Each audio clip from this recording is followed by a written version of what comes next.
Hello and welcome to English Digest. I'm Adam. And I'm Elsie. And today's topic is something that affects students all around the world.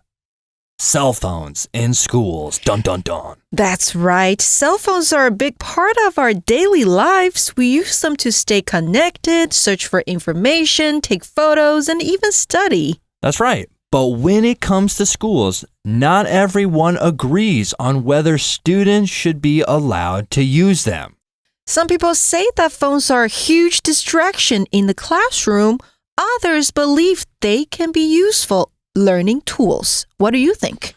That's a great question. I'm sure every teacher and every student has maybe thought of this question. Personally, I think it depends on how the phones are used. If students are just texting or playing games during class, then that's a problem. I agree, but if they're using their phones to look up information or use educational apps, that could actually help them learn. Right, like maybe using translation apps or things like that just kind of get them more involved in the conversation or the lesson that is going on. So, should cell phones be banned in schools? Let's take a closer look at both sides of the issue. Here's the topic: banning cell phones in schools. And here's the prompt. In recent years, many cities in the United States have passed laws to completely ban students from using cell phones at school. Please write an essay in English with 2 paragraphs. In the first paragraph, describe how you or your classmate use cell phones at school. The second paragraph should explain whether you agree with banning cell phone use at school and give your reasons. Your essay should be at least 120 words long. 好，我们今天要写的作文提示是近年来美国许多城市已经立法全面禁止学生在校使用手机。请写一篇文章，第一段描述你或同学在学校使用手机的情形，第二段请说明你是否赞同学校禁止使用手机，还有理由是什么。文长至少120个单词，文分2段。那接下来我们要到 develop and approach 的地方。第一个，何谓叙述论说文？我们今天要写的就是一篇叙述论说文。叙述论说文中指的是一篇文章里面要涵盖叙述跟论说2种文体，近期频繁的出现在大考作文当中比如说114年学测台风假的情景及对于台风假的看法跟经验，就是这类的文章。还有像是113年学测当中青少年常见的情绪困扰以及如何排解问题也是一个。还有就是112年学测里面的表情符号的功能还有可能造成的困扰。这类文体第一部分要先叙述某个现象、经验或是事件，第二个部分再针对主题加以论说，提出结论。这2个部分的顺序也是可以对调的。再来第二个，我们到底要写什么，怎么写？英文作文的架构基本上分为引言 Introduction、 主体body 还有结论 conclusion。 那这一篇的叙述论说文当然也是要用这样的架构来发展。好，我们首先来讲 introduction 开头的部分它是文章的引言，说明文章要探讨的主题还有动机。全文的主旨句也就是 thesis statement 常常在第一段就点出来。在描述经验合并论说的文章当中introduction 引言有以下几种方式。第一个，直接开始叙述这个现象、经验或是事件。第二个，说明一般人对这个主题的看法。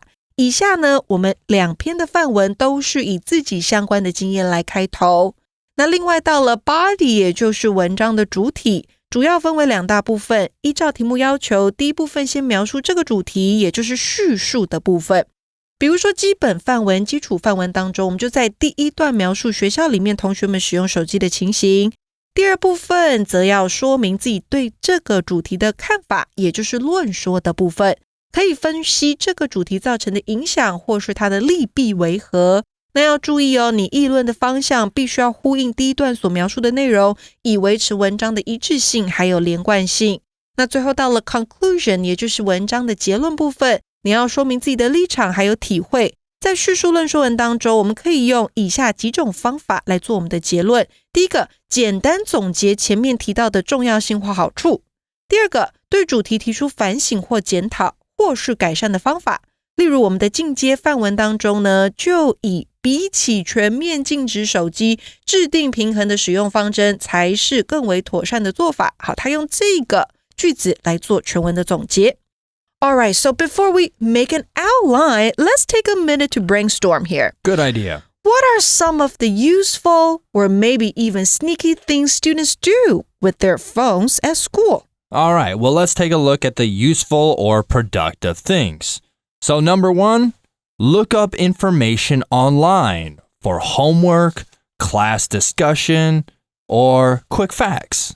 Oh, that's a very useful thing, right? Right, yeah, you can look them up if you need to know, okay, when was this author born, or when did this happen? Oh, 1928, 1825. Good background information. It gives you that resource. Next, another useful thing would be use learning apps like dictionary apps, quiz tools, or language learning games. Or maybe they can use their phones to take photos of the whiteboard or notes. All right, instead of writing them all down on paper, yeah, you could take pictures of the whiteboard. Good idea, yeah. And number 4, they can set reminders or use a calendar on their phone. So that they can keep track of homework or exam dates. Oh, that's what I should be doing. And the last one is record lectures to listen again later while studying. So everyone has on their phone the recorder app. You could push that and you could listen back when you're at home to what your teacher was saying throughout the lesson. Yeah, but they should ask their lecturer beforehand, right? I think that's a good idea to say, teacher, I'm going to record you, or professor, I'm going to record you. Is that all right? And they'll probably say yes. On the other hand, there are so many sneaky or distracting things students do with their phones. That's exactly correct. Let's take a look at a few things that might happen, or some sneaky and distracting things. All right, number 1, watch short videos or live streams on YouTube, TikTok, or Instagram. Okay, so they might be using that, during class. Then it's not okay. It's very distracting. Right, especially if you're in the back of the class, you're sitting in the back of the class and you say, hey, what's that student doing, or what are they looking at? And underneath their table, they see someone's live streaming or, playing video games.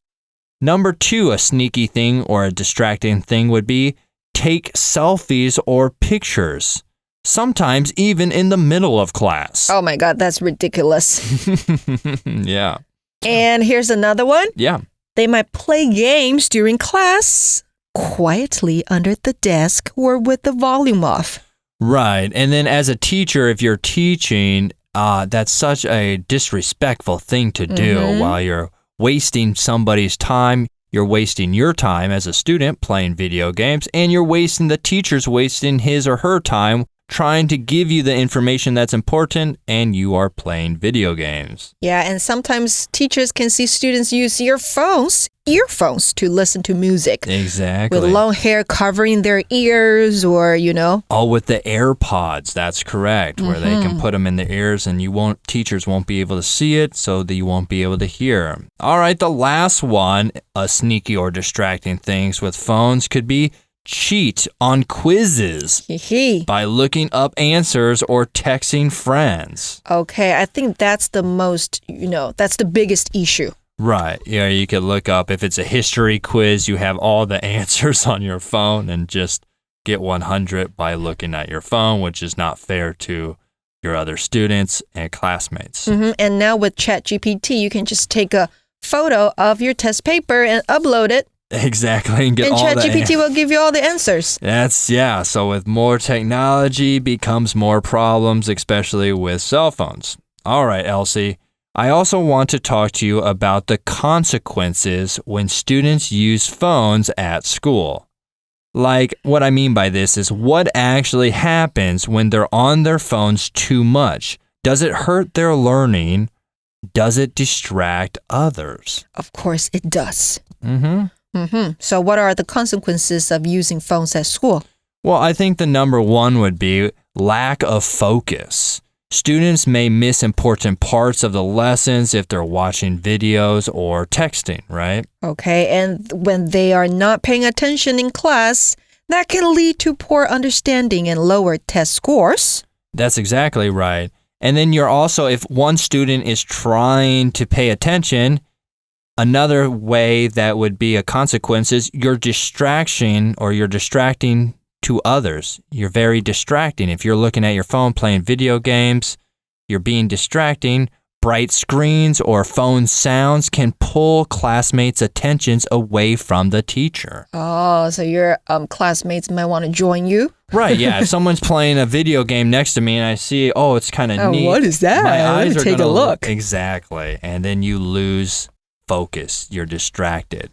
Okay. All right. Another one that we just covered is cheating, about right? cheating. Yes. Exactly. Some students might use phones to look up answers during quizzes or tests, which can lead to serious consequences like a 0 on the test or detention. Yeah, that's such a stupid way to try to get away with it.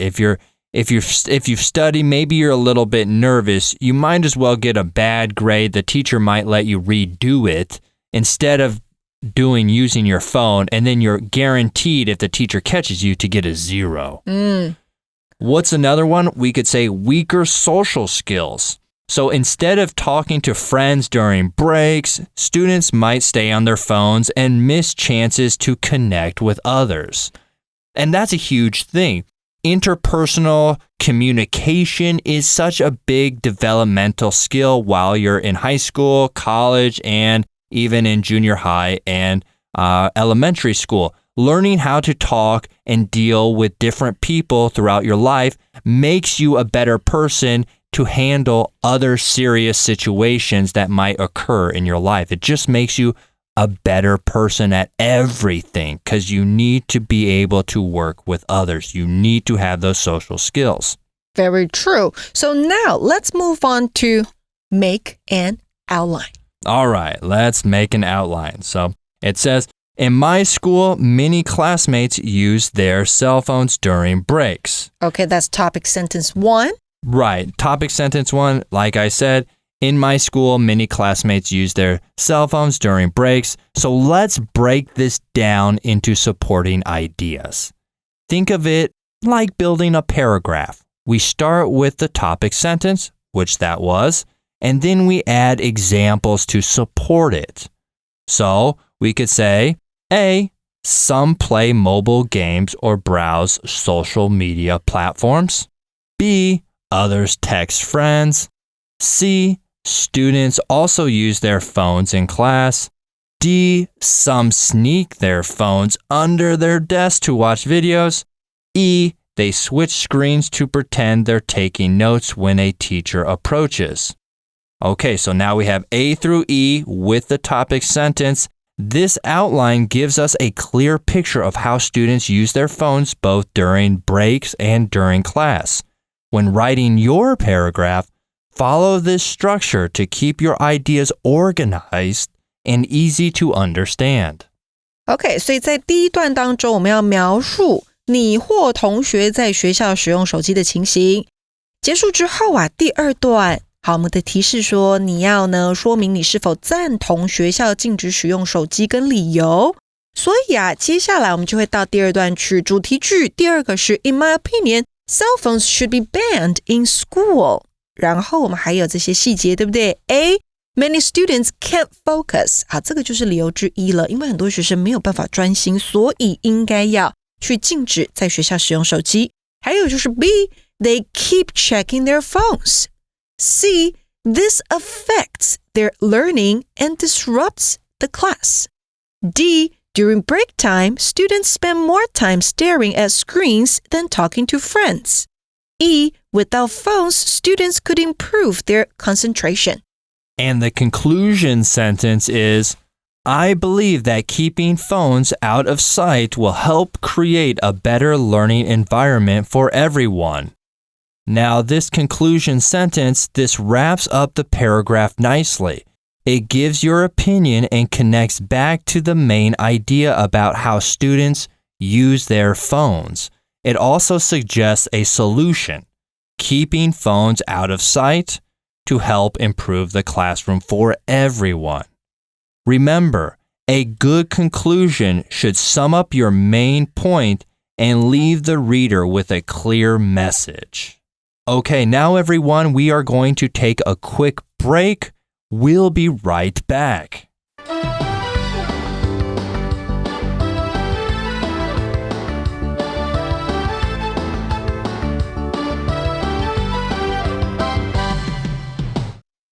Basic sample. In my school, many classmates use their cell phones during breaks. Some play mobile games or browse social media platforms like Instagram and TikTok. Others text friends about weekend plans. Sometimes when teachers aren't looking, students also use their phones in class. Some even sneak their phones under their desks to watch videos. Often, they swiftly switch screens to pretend they're taking notes when a teacher approaches. In my opinion, cell phones should be banned in school. Many students can't focus because they keep checking their phones. This not only affects their learning, but also disrupts the class. Even during break time, students often spend more time staring at screens than talking to friends. Without phones, students could improve their concentration and use their time more wisely. I believe that keeping phones out of sight will help create a better learning environment for everyone. Okay, so Adam, what's good about this basic sample? Well, it starts with a clear topic sentence. We know right away the writer is talking about phone use at school. So we get that from the very beginning. Next, it gives specific examples, such as playing games, using social media, or watching videos during class. Next, the writer also gives a strong opinion and explains why they think phones should be banned. And what about the conclusion? Well, that's the great thing. The conclusion ties everything together and offers a solution. So this is a very well-organized article, right? Exactly. OK, 那里面还有一些文法重点，我们要来提一下哦。比如说这个句子 ，Some play mobile games or browse social media platforms like Instagram and TikTok. Others text friends about weekend plans. 我们看到这个 some others 的用法，它表示有些，用来把不特定的一群人事物分成两类来说明。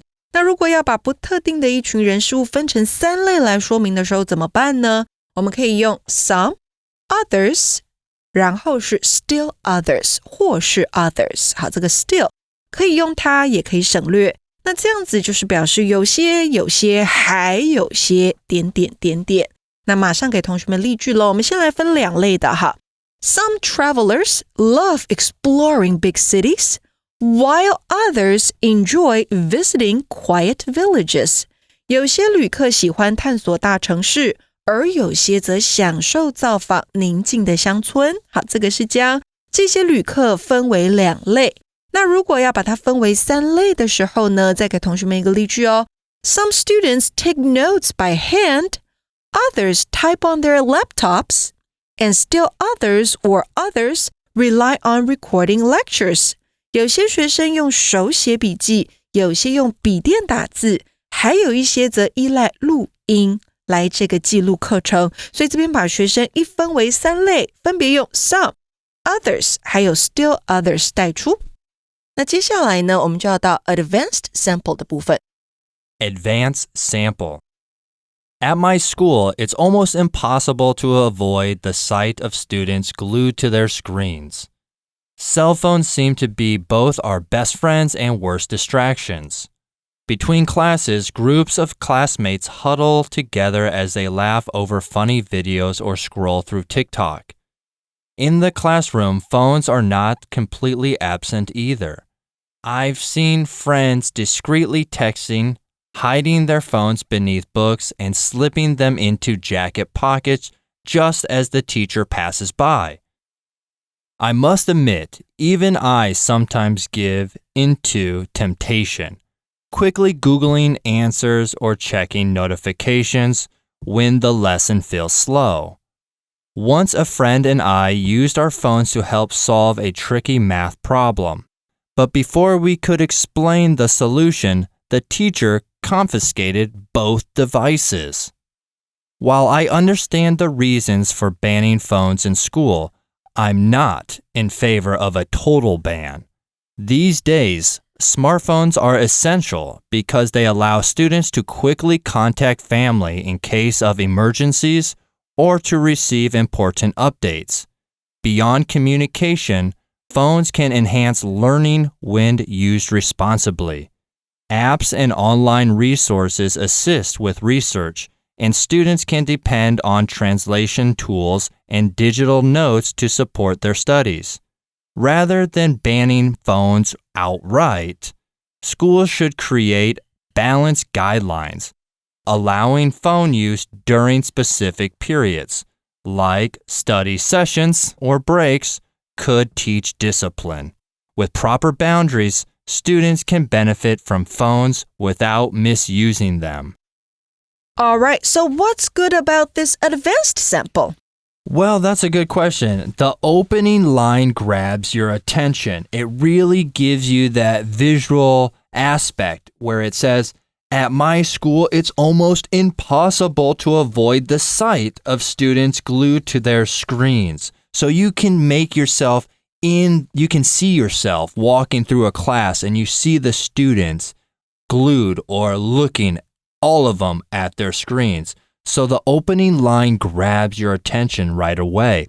It feels real and honest, especially when the writer admits to using a phone too.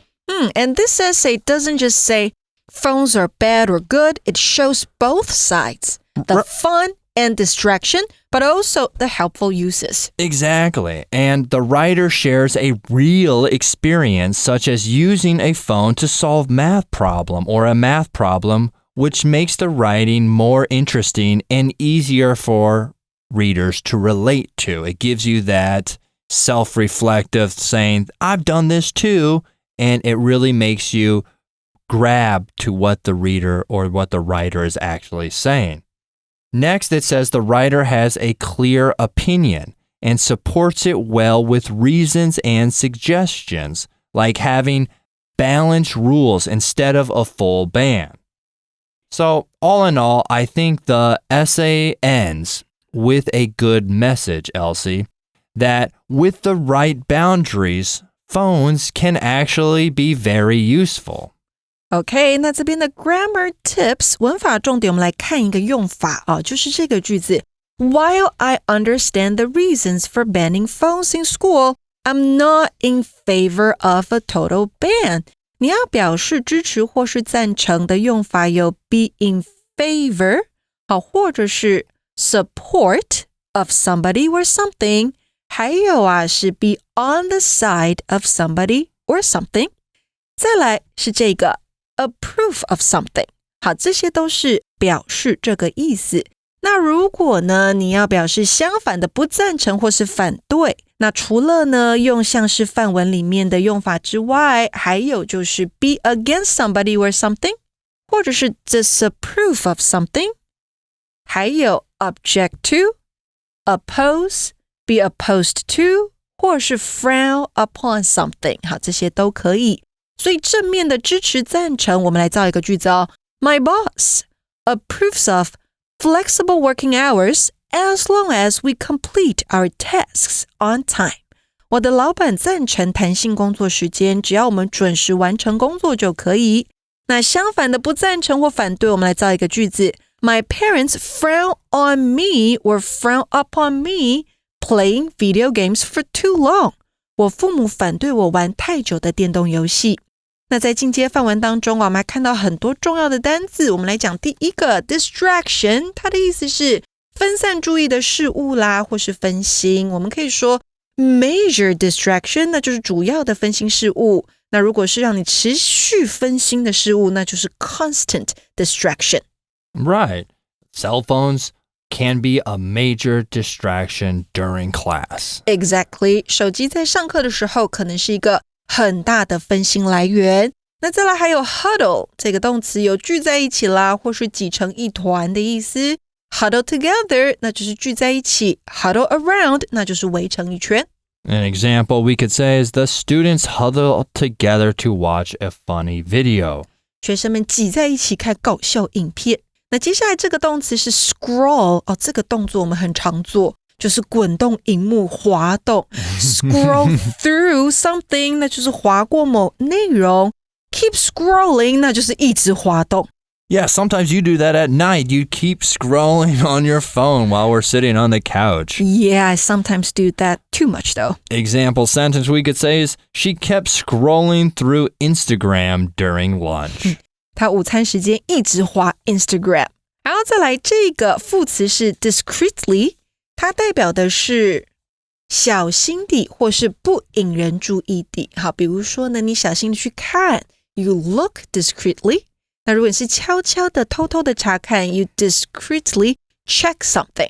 Right, I sometimes do that, and I know I shouldn't when I'm at work. I sometimes discreetly check my phone to see, what time is break time or something like that when I'm not wearing my watch. And then I start to scroll and scroll and scroll. So an example for discreetly, we could say he discreetly checked his phone under the desk. 他偷偷的在桌子下看手机。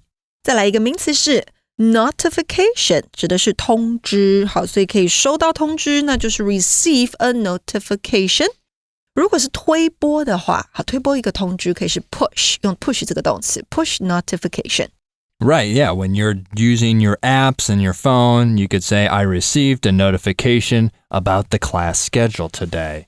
Or you on your phone, you get so many notifications about good buys or sales on some of your apps that you get constant notifications. 没错，那接下来还有一个动词 What is the next verb? We have confiscate. 没收或是充公，所以可以没收手机啦，没收物品啦，都可以用到这个动词哦。So kind of like when someone takes something away from you really quickly, confiscate a phone, confiscate items. So you could say the teacher confiscated his phone during the test. 老师在考试时没收了他的手机。那接下来这个动词是 enhance， 提高、增强。enhance learning， 增进学习。enhance performance， 提升表现。All right, using this word, we could say using apps can enhance learning in the classroom. 使用应用程式可以提升课堂的学习效果。好，最后一个单字我们要看到的是 outright， 也就是彻底的或是完全的，它是一个这个副词，所以常见的搭配有动词 ban outright 彻底禁止，或是 deny outright 那就是直接彻底的否认。So in our advanced sample, he says, rather than banning phones outright, schools should create balanced guidelines. So don't ban them altogether. An example sentence we could use, simple sentence would be, some schools ban phones outright. OK， 那以上就是我们今天 topic-based writing 的内容咯。好好复习 ，See you next time， 拜拜。Bye-bye.